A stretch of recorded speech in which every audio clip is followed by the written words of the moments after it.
দশম শ্ৰেণীৰ সমাজ বিজ্ঞানৰ ইতিহাসৰ প্ৰথম চেপ্টাৰৰ আলোচনা মই 4টা খণ্ডত ভাগ কৰি তোমালোকৰ মাজত আলোচনা কৰিছিলোঁ। ইতিমধ্যে এইটো চেপ্টাৰ আলোচনা সমাপ্ত হৈছে যদিও তোমালোকৰ সুবিধাৰ প্ৰতি লক্ষ্য ৰাখি 4টা ভিডিঅ' একেলগ কৰি আজি এটা নতুন ভিডিঅ' বনালোঁ যাতে তোমালোকে অতি সহজে অতি চমু প্ৰশ্নৰ দীঘল প্ৰশ্ন আৰু সেইবোৰৰ উত্তৰসমূহ এটা ভিডিঅ'ৰ যোগেদি লাভ কৰিব পাৰা। আজি প্ৰথম প্ৰশ্নটো হ'ল কোনজন ব্ৰিটিছ ভাইসৰয়ৰ শাসনকালত বা কাৰ দিনত বংগদেশক ভংগ কৰা হৈছিল বা বংগদেশক বিভাজন কৰা হৈছিল? Option A Lord Curzon, option B Lord Warren Hastings, option C Robert Clive, option D Lord William Bentinck. শুদ্ধ উত্তৰটো হ'ল অপশ্যন এ লৰ্ড কাৰ্জন। ছাত্ৰ ছাত্ৰীসকল কিমান চনত বংগদেশক ভংগ কৰা হৈছিল? 1905 খ্ৰীষ্টাব্দত বা চনত। 2 নম্বৰ প্ৰশ্ন এলাহাবাদ সন্ধি কাৰ কাৰ মাজত সম্পন্ন হৈছিল? অপশ্যন এ শ্বাহ আলম আৰু ৰবাৰ্ট ক্লাইভৰ মাজত, অপশ্যন বি শ্বাহ আলম আৰু লৰ্ড কাৰ্জনৰ মাজত, অপশ্যন চি বাহাদুৰ শ্বাহ ৰবাৰ্ট ক্লাইভৰ মাজত, অপশ্যন ডি বাহাদুৰ শ্বাহ আৰু লৰ্ড কাৰ্জনৰ মাজত। শুদ্ধ উত্তৰটো হ'ল অপশ্যন এ শ্বাহ আলম আৰু ৰবাৰ্ট ক্লাইভৰ মাজত 1765 চনত এলাহাবাদ চুক্তি সম্পন্ন কৰা হৈছিল। কোনখন আইন প্ৰৱৰ্তন কৰি বংগ প্ৰেচিডেন্সিৰ গভৰ্ণৰ পদটোক গভৰ্ণৰ জেনেৰেল পদলৈ উন্নীত কৰিছিল? Option A regulating act 1773, option B regulating act 1873, option C regulating act 1783, option D regulating act 1973। ছাত্ৰ ছাত্ৰীসকল শুদ্ধ উত্তৰটো হ'ল অপশ্যন এ ৰেগুলেটিং এক্ট 1773 অৰ্থাৎ 1773 চনত ইংৰাজ চৰকাৰে নিয়ন্ত্ৰণকাৰী আইন এখন প্ৰৱৰ্তন কৰিছিল। এই আইন প্ৰৱৰ্তন কৰি বংগ প্ৰেচিডেন্সিৰ গভৰ্ণৰ পদটো গভৰ্ণৰ জেনেৰেল পদলৈ উন্নীত কৰিছিল। অসম নামৰ প্ৰদেশখন কিমান চনত গঠন কৰা হৈছিল? অপশ্যন এ 1874 খ্ৰীষ্টাব্দৰ 7 ফেব্ৰুৱাৰী, অপশ্যন বি 1974 খ্ৰীষ্টাব্দৰ 7 ফেব্ৰুৱাৰী, অপশ্যন চি 1905 চনৰ 7 ফেব্ৰুৱাৰী, অপশ্যন ডি ওপৰৰ এটাও নহয়। ছাত্ৰ ছাত্ৰীসকল শুদ্ধ উত্তৰটো হৈছে অপশ্যন এ 1874 খ্ৰীষ্টাব্দৰ ফেব্ৰুৱাৰী মাহৰ 7 তাৰিখত গঠন কৰা হৈছিল। অসম নামৰ প্ৰদেশখন যেতিয়া গঠন কৰা হৈছিল এই অসম নামৰ প্ৰদেশখন চলাবলৈ কাৰণে কোনজন ব্যক্তিক দায়িত্বভাৰ অৰ্পণ কৰা হৈছিল? নাইবা নৱগঠিত অসম প্ৰদেশখনৰ কাৰণে এজন মুখ্য আয়ুক্ত নিয়োগ কৰা হৈছিল। সেই মুখ্য আয়ুক্তজনৰ নাম কি আছিল? Option A colonel R.H. কিটিনছ, option B Lord Curzon, option C Robert Clive, option D ওপৰৰ এটাও নহয়। শুদ্ধ উত্তৰটো হ'ল কৰ্ণেল R.H. কিটিনছ। 6 নম্বৰ প্ৰশ্ন বংগ বিভাজনৰ ক্ষেত্ৰত কোন দুজন ইংৰাজ বিষয়াই লৰ্ড কাৰ্জনক বিশেষভাৱে সহায় কৰিছিল? যেতিয়া লৰ্ড কাৰ্জনে বংগদেশক ভংগ কৰিবলৈ ওলাইছিল এই ক্ষেত্ৰত দুজন ইংৰাজ বিষয়াক বিশেষভাৱে সহায় কৰিছিল। সেই বিষয় দুগৰাকীৰ নাম হৈছে এণ্ড্ৰু ফ্ৰেজাৰ আৰু জন বেমফিল্ড ফুলাৰ। ইয়াণ্ডাবু সন্ধি কিমান চনত স্বাক্ষৰিত কৰা হৈছিল? অপশ্যন এ 1826 খ্ৰীষ্টাব্দৰ 24 ফেব্ৰুৱাৰী, অপশ্যন বি 1825 24 ফেব্ৰুৱাৰী, অপশ্যন চি 1926 24 ফেব্ৰুৱাৰী, অপশ্যন ডি 1802 24 ফেব্ৰুৱাৰী। শুদ্ধ উত্তৰটো হ'ব 1826 খ্ৰীষ্টাব্দৰ ফেব্ৰুৱাৰী মাহৰ 24 তাৰিখত ইয়াণ্ডাবু সন্ধি স্বাক্ষৰিত কৰা হৈছিল।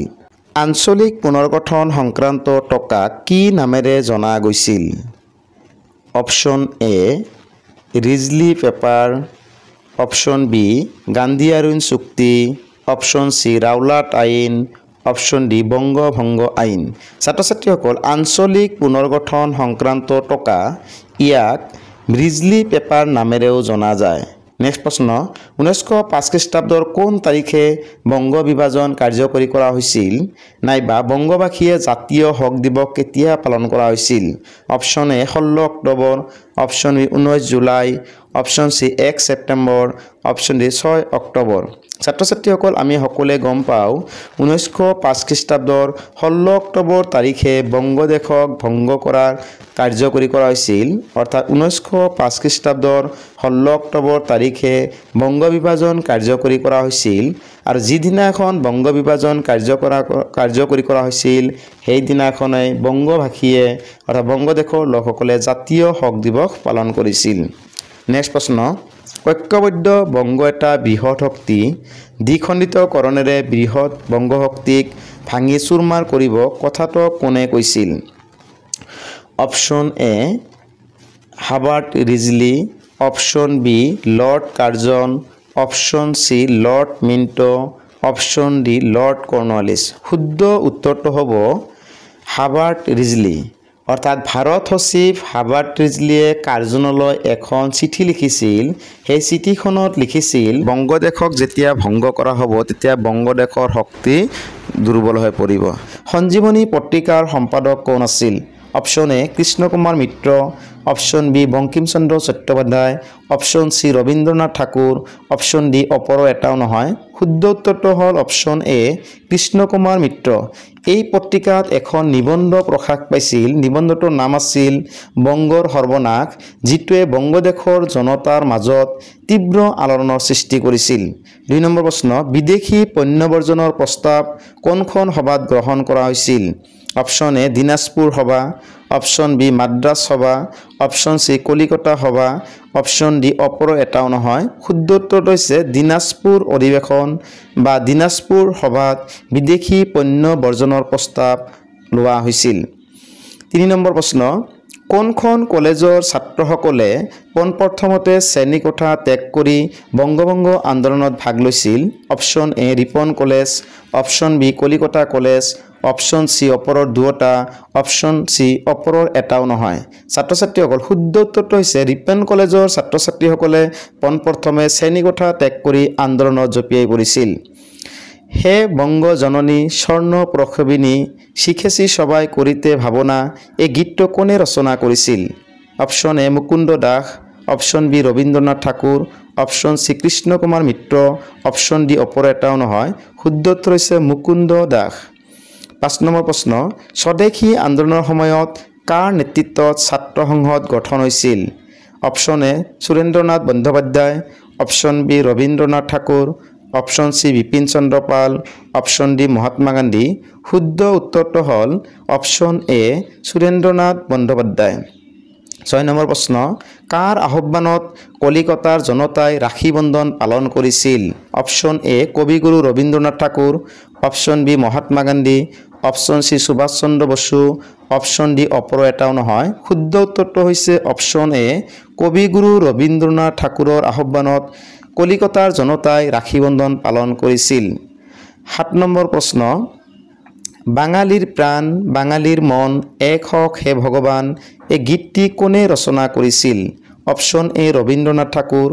Option B Mahatma Gandhi option C Ismail Chowdhury option D অপৰ এটাও নহয় শুদ্ধ উত্তৰটো হ'ল ৰবীন্দ্ৰনাথ ঠাকুৰে বাঙালীৰ প্ৰাণ বাঙালীৰ মন এক হওক হে ভগৱান এই গীতটি ৰচনা কৰিছিল বংগভূমিৰ একতা আৰু ঐতিহ্যৰ প্ৰতীক হিচাপে ফেডাৰেল হলৰ আধাৰশিলা কোনে স্থাপন কৰিছিল option A Anandamohan Bose option B Bankim Chandra Chattopadhyay option C Rabindranath Thakur option D Mahatma Gandhi শুদ্ধ উত্তৰটো হ'ল অপশ্যন এ আনন্দমোহন বসু বন্দে মাতৰম গীতটো কোনে ৰচনা কৰিছিল option A Bankim Chandra Chattopadhyay option B Mohammad Iqbal option C Jawaharlal Nehru option D Bhagini Nivedita শুদ্ধ উত্তৰটো হ'ল বংকিম চন্দ্ৰ চট্টোপাধ্যায় বন্দে মাতৰম গীতটো ৰচনা কৰিছিল তলত দিয়া বৰ মিলোৱাৰ শুদ্ধ উত্তৰটো বাছি উলিওৱা ছাত্ৰ ছাত্ৰীসকল বাওঁফাল আৰু সোঁফালে তোমালোকে মিলাব লাগিব আৰু তাৰ মাজৰ পৰা শুদ্ধ উত্তৰটো বাছি উলিয়াব লাগিব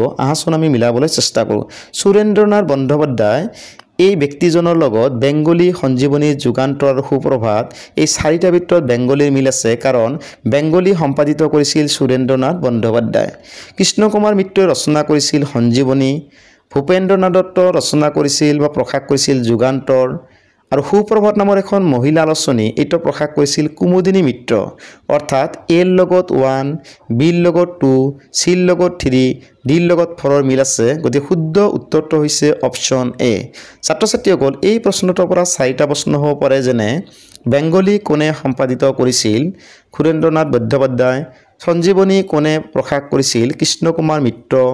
যুগান্তৰ কাৰ ৰচনা? ভূপেন্দ্ৰনাথ দত্ত। সুপ্ৰভাত নামৰ মহিলা আলোচনীখন কোনে ৰচনা কৰিছিল? উত্তৰ কুমুদিনী মিত্ৰ। 11 নম্বৰ প্ৰশ্ন, তলত দিয়াবোৰ মিলোৱা আৰু শুদ্ধ উত্তৰটো বাছি উলিওৱা।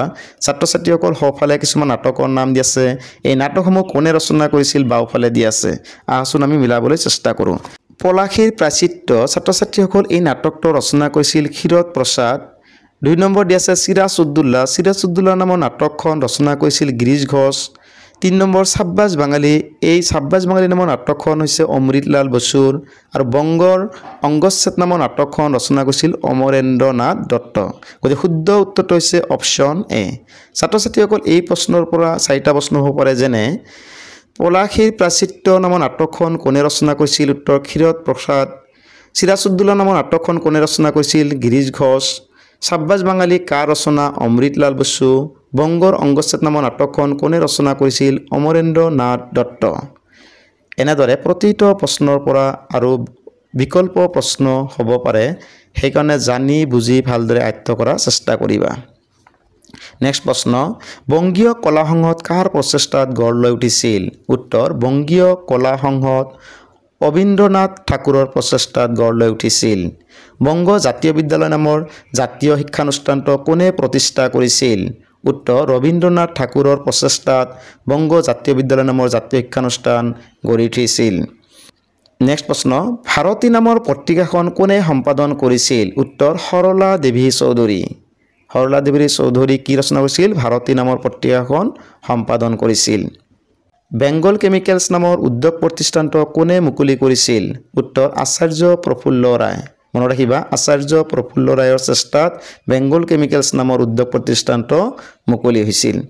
1906 চনত মুছলিম লীগ গঠনত সহায় কৰা ব্ৰিটিছ প্ৰশাসকজন কোন আছিল? Option A Lord Minto, option B Lord Curzon, option C Lord Ripon, option D Lord Cornwallis. শুদ্ধ উত্তৰটো হৈছে লৰ্ড মিণ্টো।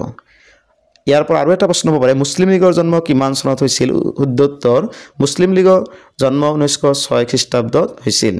ব্ৰিটিছ চৰকাৰে দিল্লীত দৰবাৰ পাতি কেতিয়া বংগভংগ আঁচনি বাতিল কৰিছিল, নাইবা বংগদেশৰ একত্ৰীকৰণ কেতিয়া হৈছিল?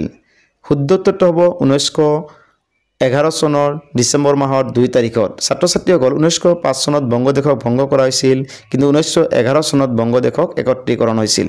পূৰ্ণ স্বৰাজৰ দাবী উত্থাপন কৰা হৈছিল কংগ্ৰেছৰ কোনখন অধিৱেশনত? উত্তৰ কংগ্ৰেছৰ কলিকতা অধিৱেশনত। মনত ৰাখিবা, 1906 চনত দাদাভাই নৰজীৰ সভাপতিত্বত এখন মিটিং আয়োজন কৰা হৈছিল। সেই মিটিঙতে এই প্ৰস্তাৱটো লোৱা হৈছিল। বংগ বিভাজনৰ সময়ছোৱাত ভাৰতবৰ্ষত কোনটো আন্দোলনৰ সূচনা হৈছিল?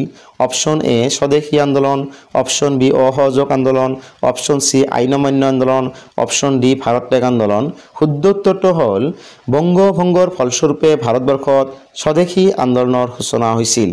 2 নম্বৰ প্ৰশ্ন, বংগভংগৰ সময়ছোৱাত বংগৰ লেফটেনেণ্ট গভৰ্ণৰ জেনেৰেল কোন আছিল?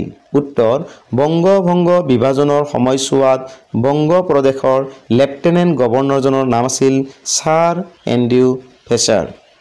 3 নম্বৰ, লৰ্ড মিণ্টো কোন আছিল? লৰ্ড মিণ্টো এজন ভাইচৰয় আছিল। স্বদেশী আন্দোলনৰ সময়ত গ্ৰহণ কৰা কাৰ্যসূচীসমূহক কি ভাগত ভাগ কৰিব পাৰি লিখা, নাইবা স্বদেশী আন্দোলনৰ মূল অংগসমূহক কি ভাগত ভাগ কৰিব পাৰি? উত্তৰ স্বদেশী আন্দোলনৰ সময়ত গ্ৰহণ কৰা কাৰ্যসূচীসমূহক আমি প্ৰধানকৈ 3টা ভাগত ভাগ কৰিব পাৰি। 1 নম্বৰ স্বদেশী, 2 নম্বৰ বয়কট, 3 নম্বৰ জাতীয় শিক্ষা। এই সময়ছোৱাত স্বদেশী বস্তুৰ ওপৰত দেশীয় বস্তুৰ ওপৰত বেছি গুৰুত্ব প্ৰদান কৰা হৈছিল। 2 নম্বৰ বিদেশী বস্তু বৰ্জনৰ ওপৰত গুৰুত্ব প্ৰদান কৰা হৈছিল। 3 নম্বৰ ইংৰাজী শিক্ষাৰ পৰিৱৰ্তে জাতীয় শিক্ষাৰ ওপৰত বেছি প্ৰাধান্য দিয়া হৈছিল। বংগদেশক ভংগ কৰি কি ভাগত ভাগ কৰা হৈছিল চমুকৈ উল্লেখ কৰা। ছাত্ৰ ছাত্ৰীসকল আমি সকলোৱে গম পাওঁ 1905 চনত বংগদেশক 2টা ভাগত ভাগ কৰা হৈছিল। এই ভাগ 2টাৰ নাম হ'ল পূৰ্ববংগ আৰু অসম, আৰু আনটোৰ নাম হৈছে বংগ প্ৰদেশ। ছাত্ৰ ছাত্ৰীসকল পূৰ্ববংগ আৰু অসমৰ ৰাজধানী আছিল ঢাকা, আৰু বংগ প্ৰদেশৰ ৰাজধানী আছিল কলিকতা। বংগভংগৰ অন্তৰ্নিহিত উদ্দেশ্য কি আছিল? লৰ্ড কাৰ্জনে অৰ্থাৎ ইংৰাজসকলে বংগদেশক কিয় 2টা ভাগত ভাগ কৰিছিল? উত্তৰ লৰ্ড কাৰ্জনে শাসনৰ সুবিধাৰ বাবে বংগপ্ৰদেশক দুটা ভাগত ভাগ কৰিছিল যদিও ইয়াৰ অন্তৰ্নিহিত উদ্দেশ্য আছিল হিন্দু মুছলমানৰ মাজত একতা ভাঙি দিয়া।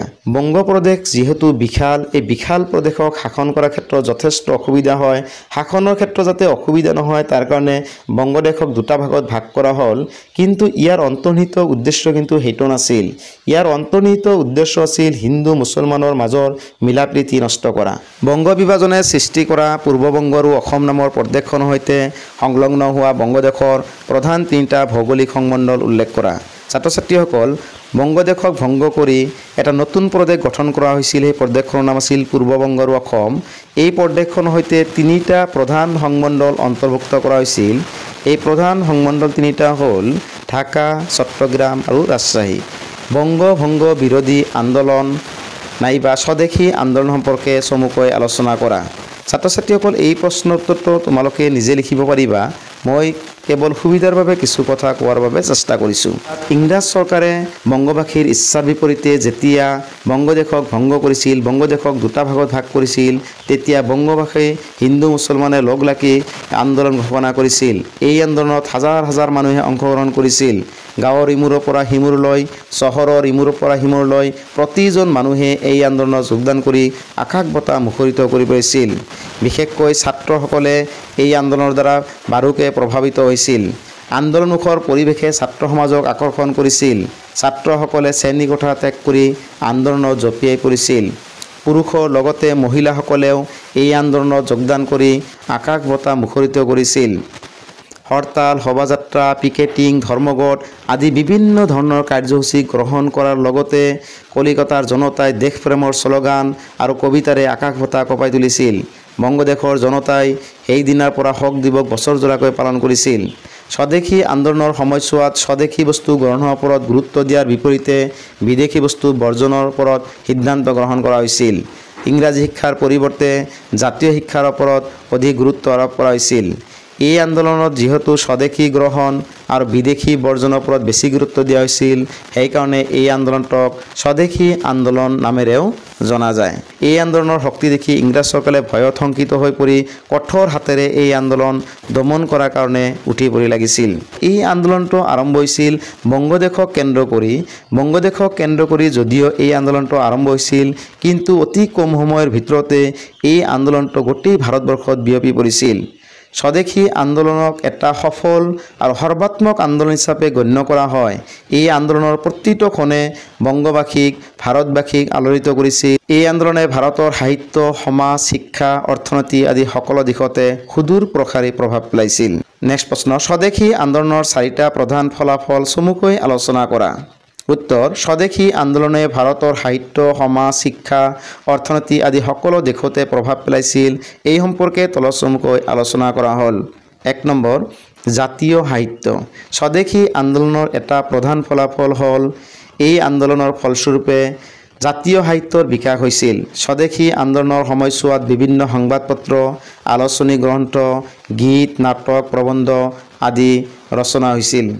2 নম্বৰ পইণ্ট, জাতীয় শিক্ষা। স্বদেশী আন্দোলনৰ আন এটা ফলাফল হ'ল এই আন্দোলনৰ সময়ছোৱাত ভাৰতবাসী লোকসকলে ইংৰাজী শিক্ষা বৰ্জন কৰি জাতীয় শিক্ষাৰ ওপৰত গুৰুত্ব দিছিল। ফলস্বৰূপে নতুন নতুন জাতীয় বিদ্যালয়, স্কুল, কলেজ গঢ়ি উঠিছিল। 3 নম্বৰ, মহিলাৰ অংশগ্ৰহণ। এই আন্দোলনৰ আন এটা ভূমিকা হ'ল পুৰুষৰ লগতে মহিলাসকলেও এই আন্দোলনত যোগদান কৰি আন্দোলন শক্তি বহু পৰিমাণে বৃদ্ধি কৰিছিল। শিল্প উদ্যোগৰ বিকাশ। স্বদেশী আন্দোলনৰ ফলস্বৰূপে ভাৰতবৰ্ষত নতুন নতুন শিল্প উদ্যোগ গঢ়ি উঠিছিল। ফলস্বৰূপে ভাৰতবৰ্ষ পৰনিৰ্ভৰশীলতাৰ পৰা আত্মনিৰ্ভৰতাৰ ফালে আগবাঢ়িছিল। এনেদৰে স্বদেশী আন্দোলনৰ ফলস্বৰূপে ভাৰতবৰ্ষৰ সাহিত্য, সমাজ, অৰ্থনীতি আদি সকলো ক্ষেত্ৰতে প্ৰভাৱ পৰা পৰিলক্ষিত হৈছিল।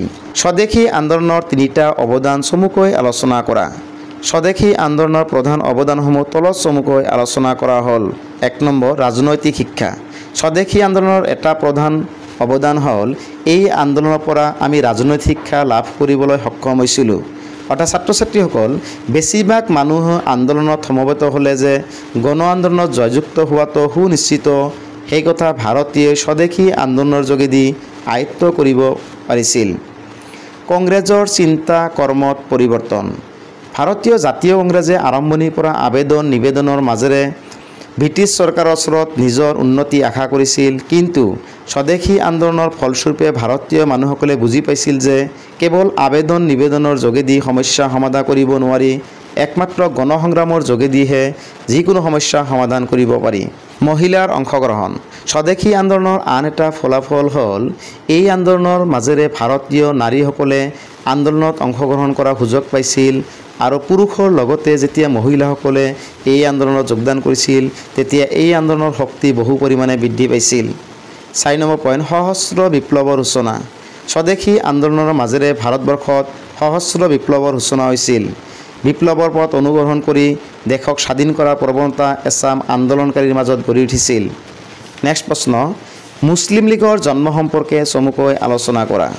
ছাত্ৰ ছাত্ৰীসকল, মুছলিম লীগৰ জন্ম, মুছলিম লীগৰ ইতিহাস, মুছলিম লীগৰ পটভূমি সম্পৰ্কে চমুকৈ আলোচনা কৰা এনেকুৱা প্ৰশ্ন আহিলে তুমি সদায় নিজৰ ভাষাত লিখিবলৈ চেষ্টা কৰিবা। ছাত্ৰ ছাত্ৰীসকল, হিন্দু মুছলমানৰ একতা দেখি ইংৰাজসকলে ভয়ত শংকিত হৈ পৰিছিল। এই একতা বিনষ্ট কৰাৰ বাবে ইংৰাজসকলে সাম্প্ৰদায়িক মনোভাৱ সৃষ্টি কৰাৰ বাবে অহৰহ কাম কৰি গৈছিল আৰু ইয়াৰ ফলস্বৰূপে মুছলিম লীগৰ জন্ম হৈছিল। ইংৰাজসকলে মুছলমানক বিভিন্ন সা সুবিধা প্ৰদানৰ নামত তেওঁলোকক আন্দোলনৰ পৰা আঁতৰাই ৰাখিছিল আৰু এই আন্দোলনৰ আঁতৰাই ৰখাৰ বাবে ঢাকাৰ নৱাব ছলিমুল্লাহৰ আহ্বানত বংগদেশৰ শিক্ষিত লোকসকলৰ লগত লৈ ঢাকাৰ এখন ঠাইত এখন সভা অংশগ্ৰহণ কৰিছিল। এই সভাতে সৰ্বভাৰতীয় মুছলিম লীগ নামৰ এটা ৰাজনৈতিক অনুষ্ঠানৰ জন্ম হৈছিল। এই অনুষ্ঠানটোৰ লক্ষ্য আৰু উদ্দেশ্যসমূহ আছিল ব্ৰিটিছ চৰকাৰৰ প্ৰতি মুছলমান ৰাইজৰ মাজত আনুগত্য প্ৰসাৰ ঘটোৱা, 2 নম্বৰ মুছলমান ৰাইজৰ ৰাজনৈতিক অধিকাৰ আৰু স্বাৰ্থৰ প্ৰতি সদা সচেতন কৰি ৰখা, 3 নম্বৰ মুছলমান ৰাইজৰ মনৰ পৰা ভয়, সন্ত্ৰাস আদি অন্ত পেলাই সকলোৰে মাজত একতা গঢ়ি তোলা। এনেদৰে সাম্ৰাজ্যবাদ অক্ষুণ্ণ ৰখাৰ স্বাৰ্থত ইংৰাজসকলে নিজৰ স্বাৰ্থ ৰক্ষাৰ খাতিৰত ইংৰাজ শাসকে জাতি, ধৰ্ম, ভাষা আৰু অঞ্চল আদিৰ ভিত্তিত ভাৰতীয়ৰ মাজত বিভেদ অনাৰ প্ৰয়াস চলাইছিল। গতিকে ছাত্ৰ ছাত্ৰীসকল, আজিৰ আলোচনাৰ পৰা আমি কি গম পালোঁ? আজিৰ আলোচনাৰ পৰা আমি গম পালোঁ যে লৰ্ড কাৰ্জনৰ শাসনকালত বংগদেশক ভংগ কৰা হৈছিল। বংগদেশক ভংগ কৰি দুটা ভাগত ভাগ কৰা হৈছিল। ইয়াৰ এটা অংশৰ নাম আছিল পূৰ্ববংগ আৰু অসম, আনটোৰ নাম আছিল বংগপ্ৰদেশ। যেতিয়া লৰ্ড কাৰ্জনে বংগদেশক ভংগ কৰিছিল তেতিয়া বংগভংগৰ অসন্তুষ্টিৰ প্ৰবল বিক্ষোভৰ সৃষ্টি কৰিছিল। জাতি, বৰ্ণ, ধৰ্ম নিৰ্বিশেষে সকলো জনতা এই সংগ্ৰামত জঁপিয়াই পৰিছিল। এই আন্দোলনত বিশেষকৈ বিদেশী বস্তু বৰ্জন আৰু স্বদেশী বস্তু গ্ৰহণৰ ওপৰত সিদ্ধান্ত গ্ৰহণ কৰিছিল বাবে এই আন্দোলন পিছলৈ স্বদেশী আন্দোলন নামেৰে জনাজাত হয়। স্বদেশী আন্দোলন যদিও বংগদেশক কেন্দ্ৰ কৰি আৰম্ভ হৈছিল, তথাপিও ইয়াৰ প্ৰভাৱ গোটেই ভাৰতবৰ্ষত পৰিবলৈ সক্ষম হৈছিল। এই আন্দোলনৰ ফলস্বৰূপে ভাৰতবৰ্ষৰ সাহিত্য, সমাজ, শিক্ষা, অৰ্থনীতি আদি সকলো দিশতে সুদূৰ প্ৰসাৰী প্ৰভাৱ পেলাইছিল। ইংৰাজসকলে হিন্দু মুছলমানৰ একতা দেখি ভয়ত শংকিত হৈ পৰিছিল। হিন্দু মুছলমানৰ মাজত একতা নষ্ট কৰাৰ বাবে মুছলমানসকলক বিভিন্ন প্ৰলোভন দেখুৱাই মুছলমানৰ কাৰণে সৰ্বভাৰতীয় মুছলিম লীগ নামৰ এটা ৰাজনৈতিক দলৰ জন্ম দিছিল। মৰমৰ ছাত্ৰ ছাত্ৰীসকল, আশা কৰোঁ আজিৰ ক্লাছৰ পৰা অলপ হ'লেও উপকৃত হ'বা। অহা খণ্ডত আকৌ তোমালোকক লগ পাম। ধন্যবাদ।